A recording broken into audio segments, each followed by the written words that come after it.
Hey Canucks fans, has Jake Virtanen played his final game in a Canucks uniform? I'm Clay Emo, I'm at Canuck Clay on Twitter, I'm at Clayton Emo on Instagram. I'm the founder of the GLCPC, the Good Looking Canucks Positivity Club, and this is my Canucks take, all in one take. It's Clay's Canucks commentary for Tuesday, September the 8th.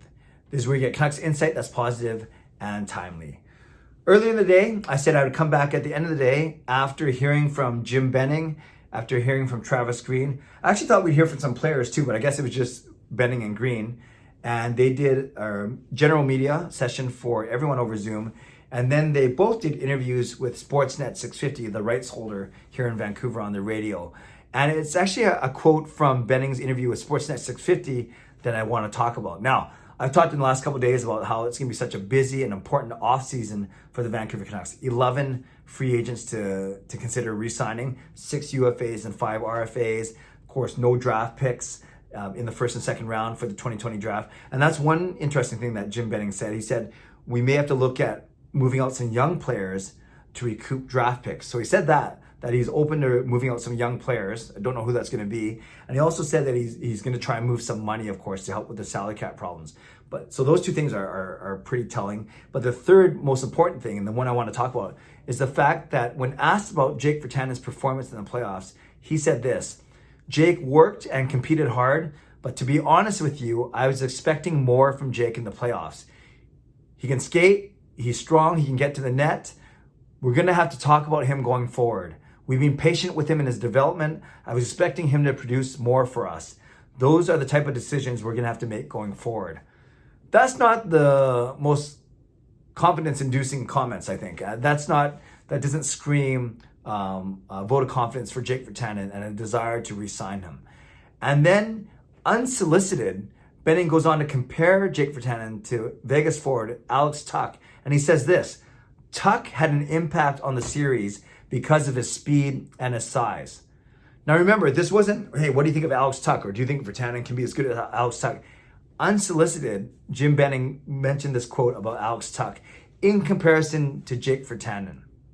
Wow, those are some pretty strong words. And then when you think about how Benning did talk about how he wants to re-sign Markstrom and not worry about a decision until the trade deadline next season. He talked about Toffoli, how he came back 3 weeks earlier than he could have from his injury, and how he was so good in the room, and Petey said as much. He talked about how Chris Tanev being a warrior, and I'm not sure it was him or Travis Green talked about the importance of Tyler Mott. So all these players are being singled out and being named for good reasons, and then you have Jim Benning talking about Jake Virtanen in a not so positive light. And don't forget, let's forget that Virtanen's a local boy. Let's forget that he was the 6th overall pick in 2014 in the first round. We know that he's got a really good potential when it comes to his size, his speed, and he's got some really good hands as well. But his hockey IQ and hockey awareness isn't the best. And even off the ice, he's made a few mistakes. I'm not here to judge his character or his maturity. I'm just talking about his production on the ice. And he had 18 goals in the regular season, which is very good. But then he only had 3 points in the playoffs, playing in 16 games, 2 goals and 1 assist. Yes, both those goals were good, but 3 points in 16 games simply isn't going to cut it, especially when people are talking about how the bottom 6 needs to produce. Now you might say, well, Clay, why would you not re-sign Jake Virtanen when he's the only guy in your bottom 6 that's scoring right now? That's a good point. That's fair. I have time for that argument. But we saw that his game kind of disappeared in the playoffs, although the playoffs are a lot tougher. And I guess the other thing is he's probably looking to make $2.5 to $3 million a year, a raise on what he makes this year. If you're he only made 1.3 million, so that was definitely a good deal for the Canucks right now. But for next season going forward, can you afford to pay him $2.5 or $3 million, or will you walk away from him like we did with Ben Hutton last season? And remember, Jake Virtanen is an RFA, a restricted free agent, so that means we have to extend him a qualifying offer first. That's standard fare, and that in essence means that we can continue to negotiate with him. We extend our negotiating time with him. But if we don't give him a qualifying offer, then he's a UFA and he can sign with anyone he wants. He can also accept that qualifying offer, which RFAs usually don't, because you negotiate a better contract, because the qualifying offer is basically a percentage of last year's salary. or he can reject the qualifying offer and continue to negotiate, or Jake Virtanen, if he wants to, can also file for salary arbitration. And then if they can't come up with a deal before the arbitrator, then the Canucks have to accept what the arbitrator, they either accept or walk away from what the arbitrator rules. So all that's going to happen in the off season. Perhaps the qualifying offer, and then of course the arbitration, filing for salary arbitration, perhaps. But we might not even get there. We might not get there if the Canucks don't even offer Jake Virtanen a qualifying offer to continue to negotiate with him. Fascinating stuff. And so I'm not trying to be a drama king, or I didn't say drama queen, a drama king. I'm not trying to stir up anything. I'm just repeating what Jim Benning said, and I leave it to you as the loyal Canucks viewers of this channel.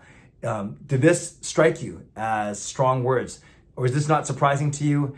And if you're a betting person, would you bet that Jake Virtanen will be gone, will not be part of the Vancouver Canucks next season? Again, a lot of good things about his game. Got a lot of good skill set, fast, strong, can hit like a truck when he does hit, but then he's very streaky, and his hockey awareness and IQ maybe isn't the strongest. And we also saw that he didn't do that well in the playoffs, and he's also had two or three goofy little missteps on social media. To me, not the end of the world, but he's had a couple missteps as well when it comes to his demeanor and the way he carries himself off the ice. So Canucks fans, what are you thinking? And are you thinking that no, we absolutely need this guy because he can be a good bottom six player. He can even play in the top six for relief work once in a blue moon. And are you still of the fact that he's only 23, 24 years old? He can still develop into a really good player. Or of the fact of the mind that no, I think he's gotten his chance. 5 seasons with the Canucks.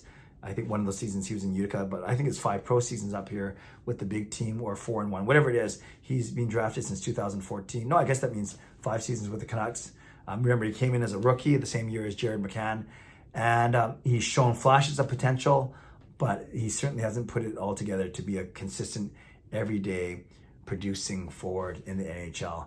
So maybe you're of the mind, no, it's time to let him go. It's time to save that $2.5 to $3 million and better allocate it to other spots in the lineup. So let's talk about that. Let me know what you think. And you can also comment on Jim Benning's other comments about the fact that he's might have to consider trading some young players to recoup draft picks. I don't know how that sits with you. And the fact that he says he's going to try and move some money out. And I'm sure that sits well with you. So a lot of things we can talk about based on Jim Benning's comments to the general media on Zoom, and then on his interview on Sportsnet 650. So Canucks fans, leave a comment below us, in particular with Jake Virtanen. Do you want to see him back?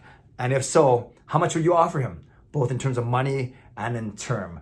Love to know what you think. Leave a comment. I will read, react, and reply. Subscribe if you like to. Like this video if you like to.